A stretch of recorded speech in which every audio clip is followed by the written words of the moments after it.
23তম রাষ্ট্রপতি নির্বাচনের মনোনয়নপত্র দাখিলের মধ্য দিয়ে উন্মোচিত হলো এক নতুন রাজনৈতিক সমীকরণ। জামায়াতে ইসলাম নেতৃত্বাধীন 11 দলীয় জোট সমর্থিত কর্নেল অলি আহমেদ তার প্রার্থিতা প্রত্যাহার না করলে ৩৫ বছর পর রাষ্ট্রপতি পদে ভোট গ্রহণ অনুষ্ঠিত হবে।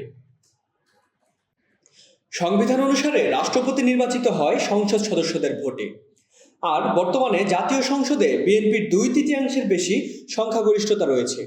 সেক্ষেত্রে বিএনপি সমর্থিত মির্জা ফখরুল ইসলাম আলমগীর দেশের 23তম রাষ্ট্রপতি নির্বাচিত হচ্ছেন, এটা অনেকটাই পরিষ্কার।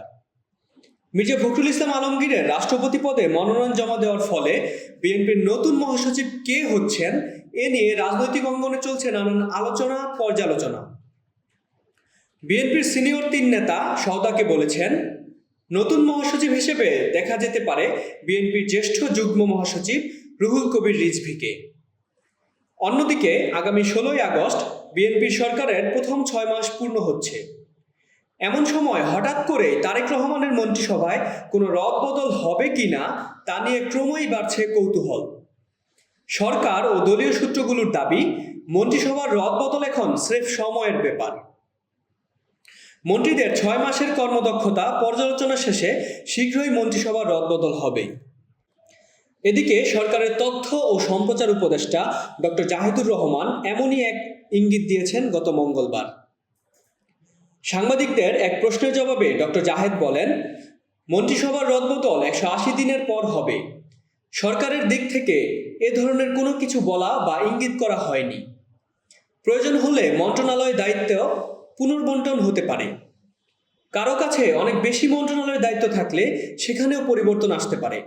প্রধানমন্ত্রী, মন্ত্রী ও মন্ত্রণালয়গুলোর পারফরম্যান্স মূল্যায়ন করবেন এবং প্রয়োজনীয় ব্যবস্থা নেবেন। বিএনপির স্থায়ী কমিটির এক সদস্য নাম অপ্রকাশিত রাখার শর্তে সওদাকে বলেছেন, স্থানীয় সরকার মন্ত্রণালয়ের দায়িত্বে আসতে পারেন বর্তমান স্বরাষ্ট্রমন্ত্রী সালাউদ্দিন আহমদ। সূত্রমতে সরকার গঠনের শুরুতেই স্থানীয় সরকার মন্ত্রী হওয়ার আগ্রহ প্রকাশ করেছিলেন সালাউদ্দিন আহমদ। বিএনপির এই সূত্র আরও জানায়, সালাউদ্দিন আহমদ স্থানীয় সরকার মন্ত্রণালয়ে গেলে সেক্ষেত্রে স্বরাষ্ট্র মন্ত্রণালয়ে দায়িত্ব পেতে পারেন বর্তমান পানি সম্পদ মন্ত্রী শাহিদ উদ্দিন চৌধুরী এনি। নতুন স্বরাষ্ট্রমন্ত্রী হিসেবে প্রধানমন্ত্রীর উপদেষ্টা ও বিএনপির স্থায়ী কমিটির সদস্য নজরুল ইসলাম খানের নামও শোনা যাচ্ছে আলোচনায়। এদিকে নতুন করে 2-3 জনের মন্ত্রিসভায় যুক্ত হওয়ার সম্ভাবনার কথাও শোনা যাচ্ছে।